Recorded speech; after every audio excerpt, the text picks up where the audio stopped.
The fact that they won over Greta Van Fleet, Starcatcher, it's beyond me. No, I'm actually very happy about that. You know who hasn't had commercial success in the past, half decade? Greta Van Fleet. They don't have artistic success already because, once again, they're just a Led Zeppelin copy. They're not, though. Starcatcher was an actual creative album. Have you listened to the whole album? No, you haven't. Thank you. Listen to the album, come back here next time, and tell me about it, because no.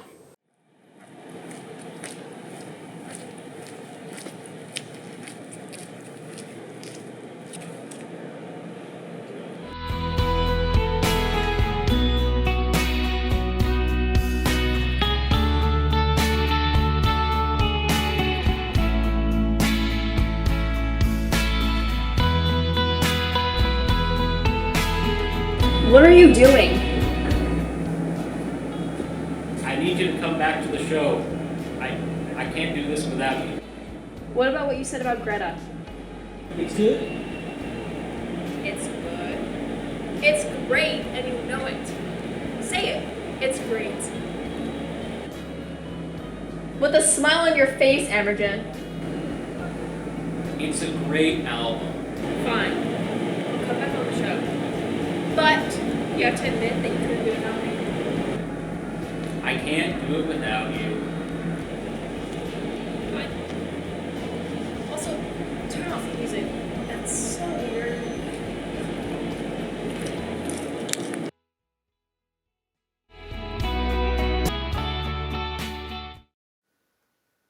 Hi everyone, my name is Evangeline. My name's Amergin. And this is Music to Our Ears, a show where two people passionate about music sit down and talk about music and the ideas that surround it. Well, it's Valentine's Day, and through all the last-minute flowers and chocolate, the focus of today is love. And because of that, we thought today we'd talk about the expression of love through music and the classic love song.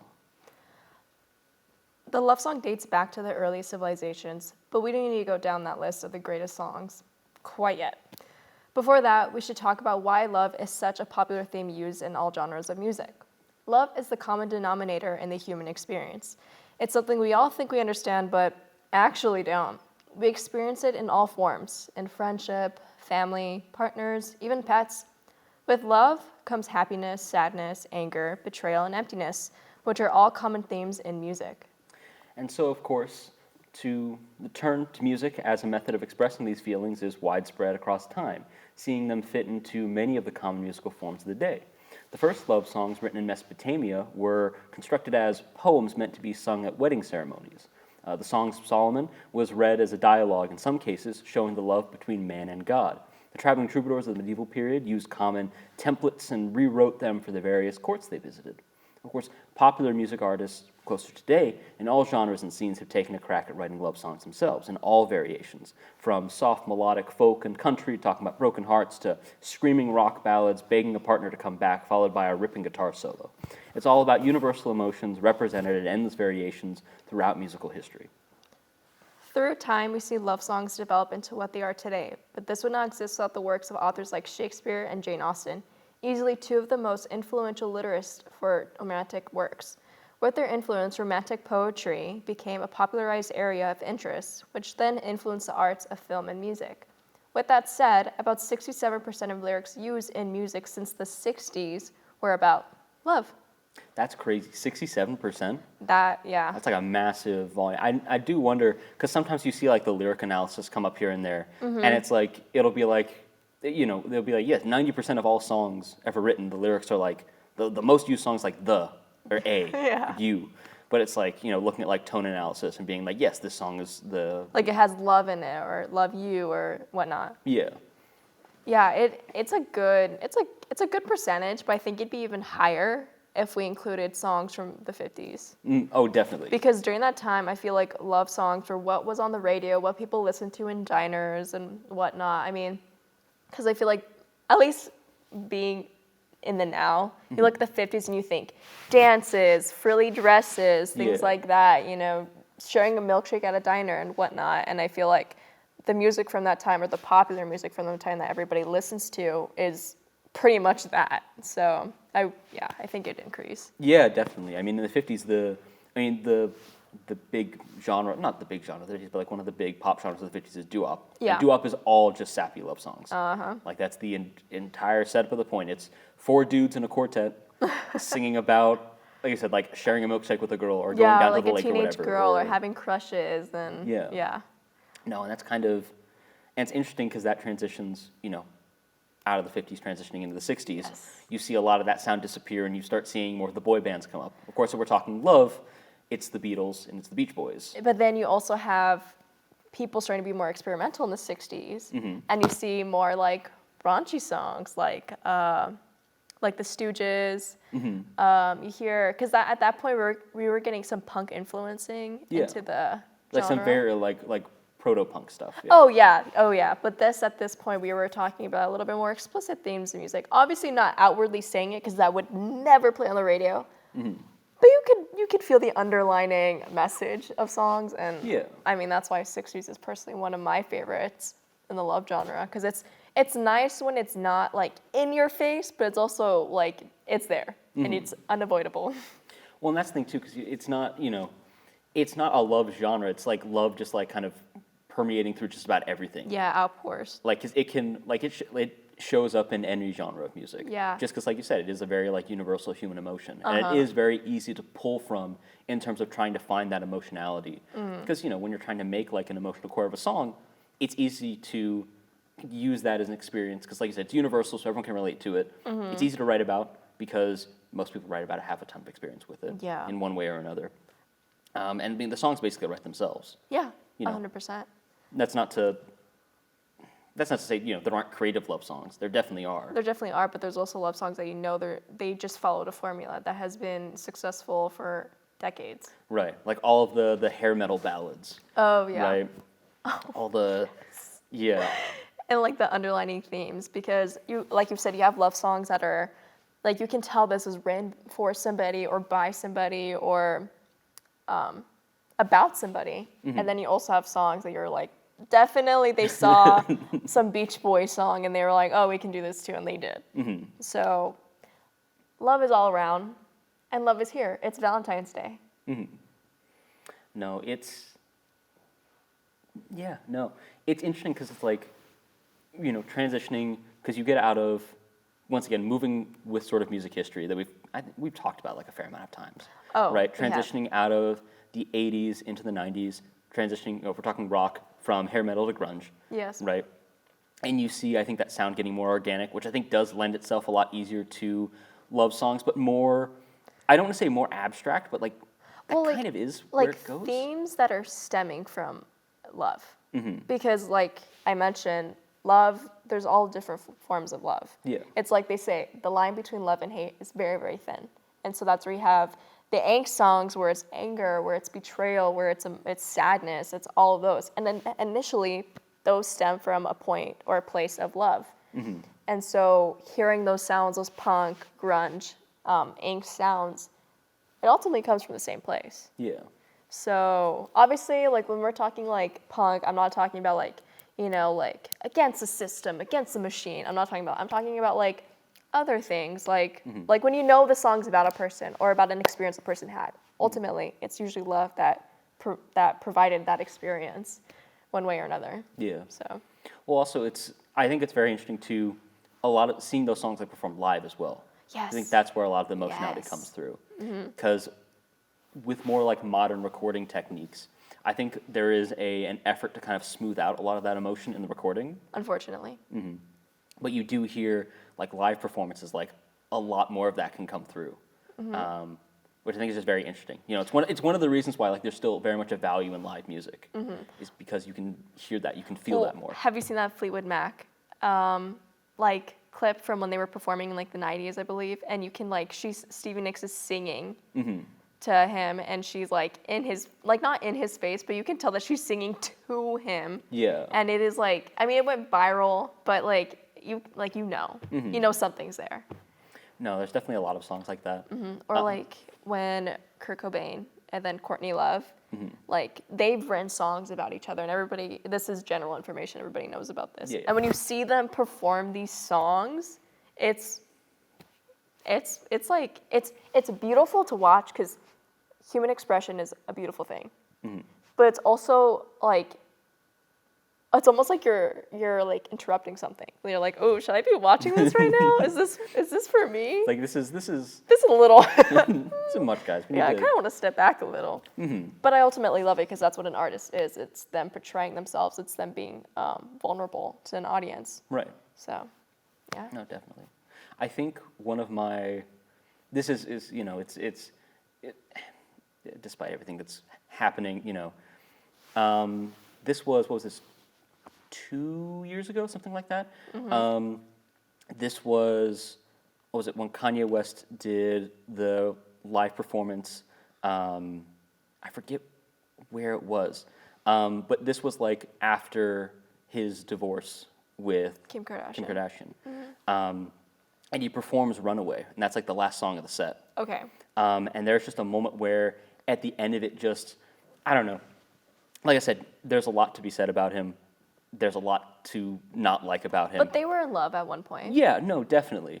And I think, you know, we'll talk about it as we get into it, you know, because we do have celebrity relationships on the docket here. Seeing something where it's like, oh, you can't, you know, looking from the inside, looking from the outside in, you can't tell whether it's real or not. But then you see moments like that, and it's like, this You know it was real. Right. Yep. And something like that, just like a performance like that, just so moving and so Yeah. emotional. Yeah, no, it's great stuff. But with that, I think we're going to take a quick break here. And when we get back, we're going to have more things to talk about. We're going to play a game, Ooh, and game. we'll see how that goes. So stick around, and we'll see you when we get back. Bye.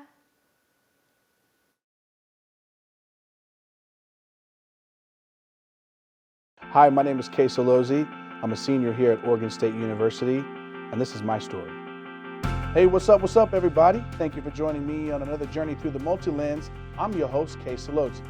Well, when I first came to Orange Media Network, I came with a passionate idea that I had in podcasting, and that was to talk about science, religion, culture, things that were in the headlines, dive deep in a variety podcast show. The opportunities here at Orange Media Network are great. They have state-of-the-art resources. These professional level cameras and microphones and equipment has elevated my podcast to a professional radio quality podcast. And these resources are accessible to anyone who's interested in media. I was able to create an amazing portfolio, and that portfolio helped me land a marketing job in the industry. My name is Kay Solozzi. Come join Orange Media Network so you can tell your story.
And we're back.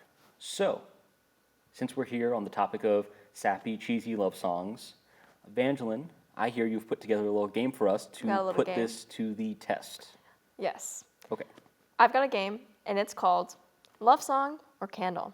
Ooh, okay. So I will give you some titles, and you have to tell me if it's a name of a candle or a song title. Okay. I'm not a candle person, so Okay. So even better. we'll see how this goes. Let's do it. Okay. Starting off, we've got Springtime in Paris. Is this a candle or is it a love song? Oh, boy. Okay. Paris, City of Love, of course. Of course. Springtime, general festive season. Not Valentine's, though. It's a colorful season. It's a colorful season, sure. Flowers all around, you know? I think something about this, okay, springtime in Paris, I'm just thinking of like an American in Paris. Something about this reads like theater to me. But in this case, since you're the one who put this together and you don't like theater, I'm going to say this is a candle. You're absolutely correct. Yes, let's go. So, Well, that looks nice. I like isn't that. it beautiful packaging? Wow, I love the birds. I love the... That's yeah. fun it's fun just to like put on a shelf. Yeah, right? In an office, Yeah. in a safari themed room. Mm-hmm. Might work. I can Yeah. see that. I've never smelled it, but it looks really pretty. What do you think springtime in Paris smells? What do you think that one smells? Definitely, it has to have some notes of, like, I don't want to say rose, because, no, I don't want to say rose. I feel like that's too basic of a flower for this candle. Mm-hmm. Maybe, like, gardenias, you know, like something, like not a basic flower, but a flower that people know of and enjoy. Mm-hmm. And something a little, like, sweet. Okay. Because, you know, Paris, the bakeries, it has to be some sweetness to it. It smells in the air. Yeah. Yeah, I feel like maybe floral and sweet. All right. Cool. Continuing. Next up, we have You, Me, and the Sea. You, me, and the sea. Has a good rhyme to it. It does. Okay. The title here has not that it is, it has the length of a Panic at the Disco song. That is such a good observation. I didn't even think about that. That's really good. But, of course, it's not a Panic at the Disco song. I would know. I've listened to all the Panic at the Disco songs. I've listened to all Oh, their and you're records. just willingly offering that information. Yeah, I'm just throwing that out there. Don't test me on that, by the way.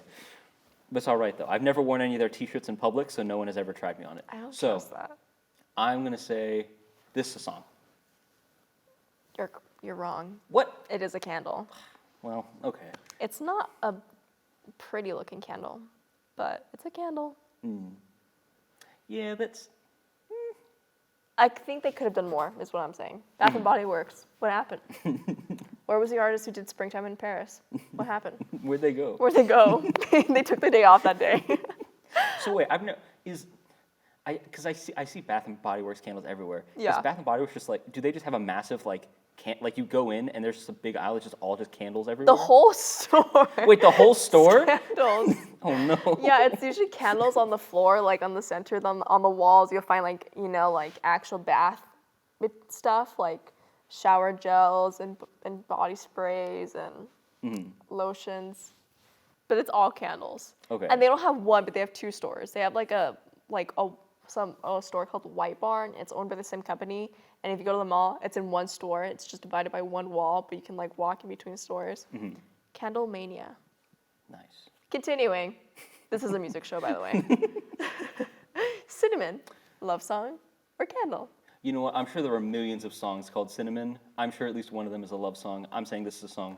You're absolutely correct. Yes. Let's go. Cinnamon by Nick Stone featuring Colton Legree, an indie love song. Very good. Indie rock is more like it. Very good. Good instrumentals. I check them out if you've never heard of them. Yeah. Nice. All right. Next up, cherry picking. Candle or love song? That reads. I'm feeling a scent here. I'm feeling the fruit orchards. Yeah. I'm feeling the hay. It's a good name. Slight waft of like manure, just off in the distance somewhere. I don't think anyone wants a candle that smells like manure, but you go off. You tell them. No, I'm from the Midwest. It's fine. I like that smell. Anyway, Okay. I'm gonna say this is a candle. You're wrong. Darn. Well, It is an R&B song by Kamari, a very good R&B song. It's very romantic and light and really good beat. Yeah, okay. so check them out. Well, there we go. Do you have anything else? This is the last title. Darn. So I think you got 2 out of 4? Yeah. Got a 50. Well, that's an F here in the U.S., but in Britain, that's a C, technically. Are we in Britain right now? No, but if we were... So then it doesn't count. Okay, fine. Anyway. Sorry. Nah, I think... Yeah, that's... We were saying before, like, a lot of, most love songs are sappy by the numbers type deals. It's very easy to write one. Yeah. I think that's kind of there's a tell of like, could your song be a candle? I think that should be like what is it? They're in the songwriting room or whatever. Yeah. Or like, all right, Jack. All right, it's me. It's me, and in this chair is Jack Antonoff. Oh gosh. I'm like, all right, is your song a candle name? Well, speaking of the woman who put Jack on the map, we're gonna talk about celebrities. Oh, is that next? That is next. Sweet. All right. All right. We'll catch y'all later.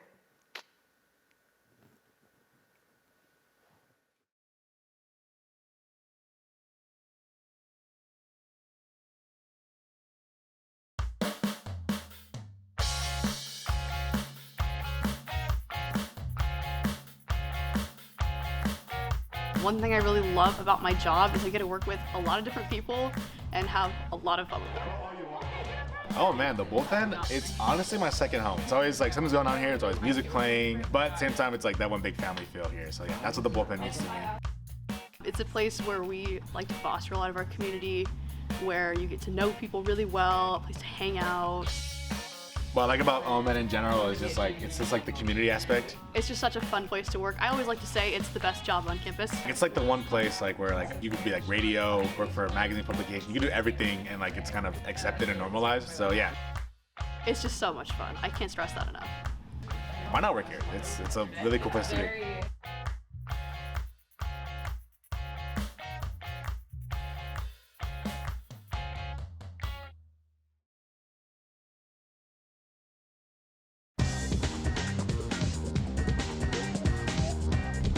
All right, we go live in 5,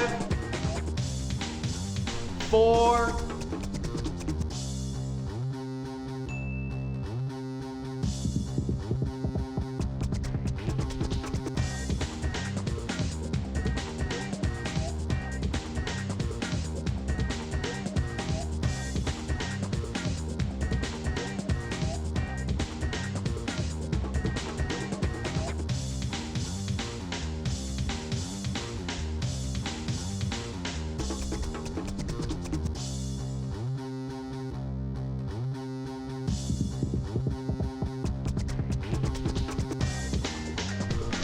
Ready, camera 2.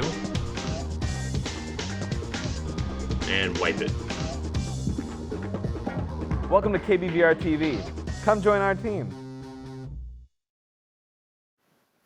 You want to do it? And we're back. All right. We have another game. Okay. So, this game is called True Love or PR Stunt. Okay, so it's all celebrity couples. Yes. Okay. Let's get into it. So I'm going to show you a picture and some names, and you tell me true love or publicity stunt. Okay. Britney Spears and Justin Timberlake. You know what? Okay. First glance, I'm like, that's got to be celebrity coupling. But, you know what?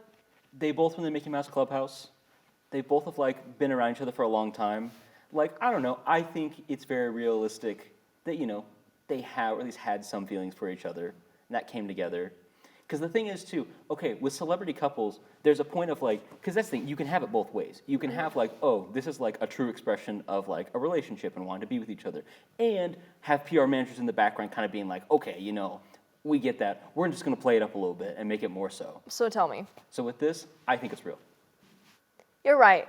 Yes. And I honestly was surprised you didn't bring up that. Just Britney Spears recently had her book come out, and she basically talks about everything she went through being with Justin Timberlake. She got an abortion because of him. It was like dark, dark stuff. And I'm glad that's coming to air because I feel like he tortured her.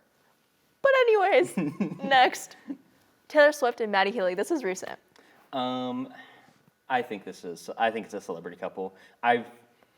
I'll put it on the record. I think Taylor Swift has talked openly about how hard she works for her PR, like how much she really does like chart out and think of her publicity and how much she like works to make her persona. And I genuinely think most of her relationships are just PR stuff. Okay, this is not a PR stunt. So she claims that the reason why they broke up, which I honestly don't believe. I honestly think it's a PR stunt. I think she's just trying to like clear the air. But no, she said that they broke up because of controversy surrounding him, because he's not that great of a person. And he said some very anti-Semitic things, and Yeah, ruined my favorite podcast. yeah, just he's not a great person. Gotta say it. But that's why they broke up. But you're not wrong about her PR stunt history. Tom Hiddleston was a PR stunt, which hurts because they were so good together. But anyways, And next. I think Travis Kelce's a PR stunt too. Just saying. I think that too. Anyways, next. Kendall Jenner and Harry Styles. I actually don't know too much about this one. I'm gonna say, because it's Kendall Jenner, I'm gonna say it's a stunt. So this one's a little weird. There's a lack of information Okay. because her mother claims that they've been really, really good friends, and that the reason why they broke up was inconvenience, and that even Harry Styles' like friends, like when she like walked for Victoria's Secret of her, they had broken up already like before that, but when she had done that, they were like, oh, like she's so hot, whatever, like you should date her again, whatnot. Yeah. So yes, because I feel like when they date or when they get close together, it's like convenient for them, but also like could be real. I don't know. None of my business. Why are we playing this game? Don't know. Let's continue. Lastly, we have Selena Gomez and The Weeknd. Publicity stunt or true love? You know what? I love The Weeknd. This is real. It's not real. What not? Hate it here. So again, one, he had previously broken up with Bella Hadid, and they had been together for a very long time. And so definitely that's a little, okay, rebound, sure, that happens. But a super open relationship when you're a celebrity is a little off. Just because, like, I would say super open when you've already been together for so many years. But when you're just start dating, you don't want to be around paparazzi when you're dating. You want to, like, go through a normal date and be alone and do your dating things before you, like, go out there in the world. They didn't do that. So literally when they started dating, they went to Italy, and there were paparazzi everywhere. And I don't know how Italy's paparazzi works, but I don't think they're on every street corner tracking every move, right? I feel like they at least get a break here and there, but like it was them constantly in Italy. Like they were like pounding that material. So it's a little odd. Also, they got around during the Grammys. So that's also like, did you just help them out with publicity for the Grammys? What's going on? Also, she wasn't like doing any albums at the time when they got together, so it was also helpful for her if she were to be with a Grammy awardee. It's just there's stuff at work here. So I think it is a PR stunt by doing my investigation. But who knows? Like I said, we don't know these people. We don't know anything, but it's fun to talk about them. True. So, yeah. I wanted to go out here and randomly make assumptions about people's relationship status. And then go about my very, very day and act like nothing happened. Well, you know what, though? It's their fault. They're celebrities, you know? We're just, you know... God forbid you're good at your job, right? No, for real. Yeah, no, heaven forbid you're, like, actually, you know, good at what you do and get popular for it, you know? Because once you get past that threshold, you know, you have no privacy. Oh, you're donezo, baby. Exactly. Donezo. You're not a person anymore. You're a product. Go get sold. And take all of your true emotions and how you feel about everything, package it up into a nice little song, and then sell it out to the world. Dish it out. Speaking of dishing it out, we're going to talk about more music. But first, a quick break. See y'all. But we had no break. We have no break? No. No this break. is the end of the thing. Are you kidding? No. What?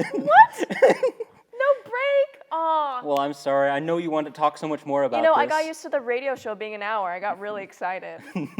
Sorry for the spoiler, guys. Anyways, happy Valentine's Day. Happy Valentine's Day. You'll have a good, safe rest of your week. Enjoy the weather for what it is. And, yeah, we'll see you guys around. All right. Bye.